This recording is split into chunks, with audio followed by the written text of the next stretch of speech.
hey, does Christian prefer playing the 4 or 5 inside your offense, Coach? That's a good question.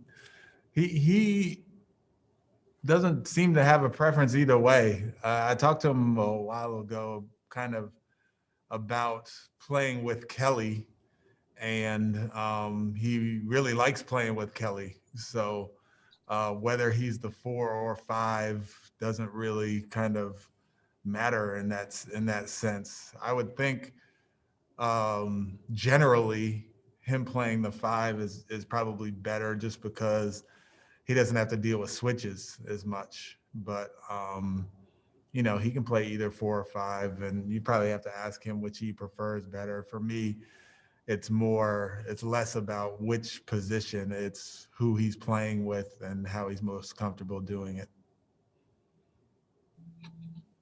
Adam Spolin. Hey, Stephen.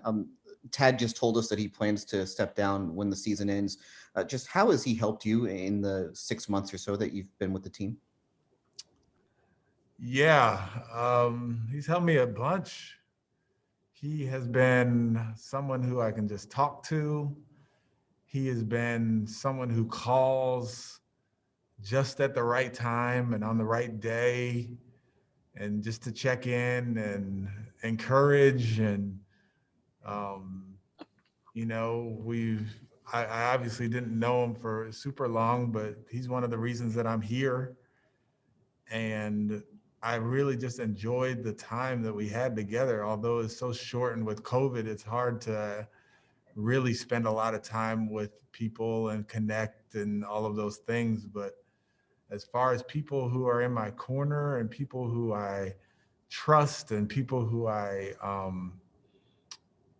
really care about, he's right there in this organization. And this organization is one of the best in the NBA, right? Like, we have a great owner in Tillman, and we have Patrick, and we have Rafael, and Tad is right in with those guys, like right there with that leadership group, who I care about so much and I appreciate so much, and I appreciate their encouragement that they give me. But when I heard about it, I was disappointed, because I knew that was an ally and someone who I really, really respect, and someone who would always call at the same time.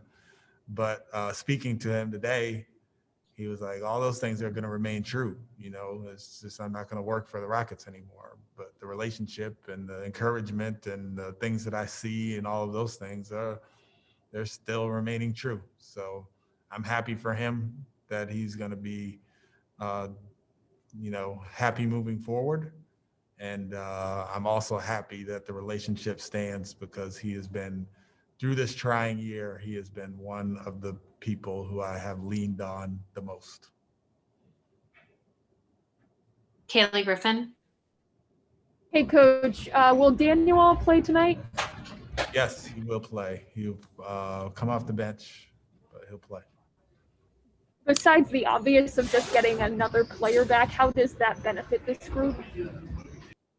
Yeah, it benefits a lot. We obviously are missing wing depth, and he is versatile in that he can guard multiple positions, and he's long, and he gets out in transition, and he can handle the ball some. He makes threes, and we desperately needed some guys to get out there and make some threes. So all that he brings we need, and it'll be great to have him back on the floor tonight. Jonathan Fagan. It's been such a tumultuous 6 months for this organization. Does this feel like almost another shoe that drops type of thing? I know some of the changes were actually before you were on board, or at least Daryl's change. But does it feel like just another, I don't want to put a word in your mouth, but another hit that this organization is taking in at least change? That's hard to say. This organization has been right at the top of the league for a long time, and change in the NBA is inevitable. So I guess the fact that all of this change has happened in the last 6 months makes it more magnified, I guess. But as far as change in the NBA, stuff like this happens all the time, right? So I wouldn't necessarily say it's a hit as far as to the organization or whatever. He'll definitely be missed, and like I said, I'll miss him to the nth degree. But it's the NBA, and I've been through ownership changes, coaching changes, leadership changes, trades, all of those things over the 20 years. And, a lot of those things have happened this year, but it's just part of it. And it just happens so that it happened this year, and put on top of that COVID and the 72 game season. It just makes it more magnified. I think that's the best word for it. Thank you. Mark Berman.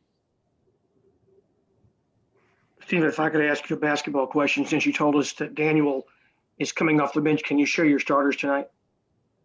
Yeah, I think it's the same starters as last time: Wall, Brooks, Tate, Olynyk, Wood. Thank you. Adam Spolin. Will John play tomorrow night?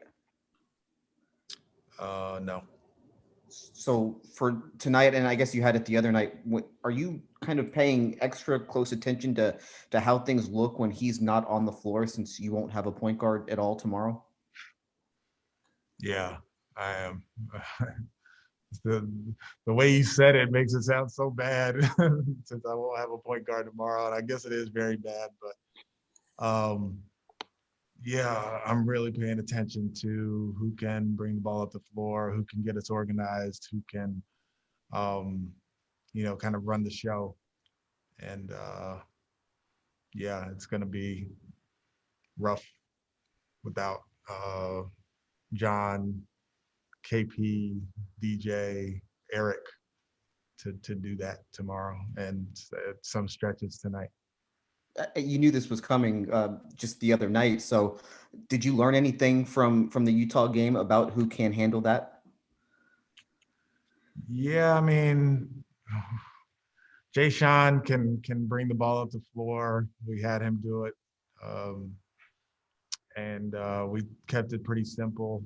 I think we have some other guys on the floor who can bring it up, whether it's Kelly and getting us into super simple stuff, or House is back. So maybe he can do it some, but it's definitely by committee based on who's guarding who.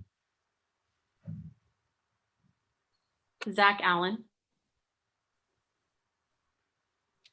Hey, coach, just touch on the last 6 months. But how optimistic are you as a Rockets head coach for the future? I'm super optimistic. I think that you could go down our roster and see a bunch of guys who have improved. I think you could look at Christian Wood, and you can look at Shawn Tate. You can look at Kevin Porter Jr. You can look at KJ Martin. You can look at John Wall. We have guys who have improved this year. We have, I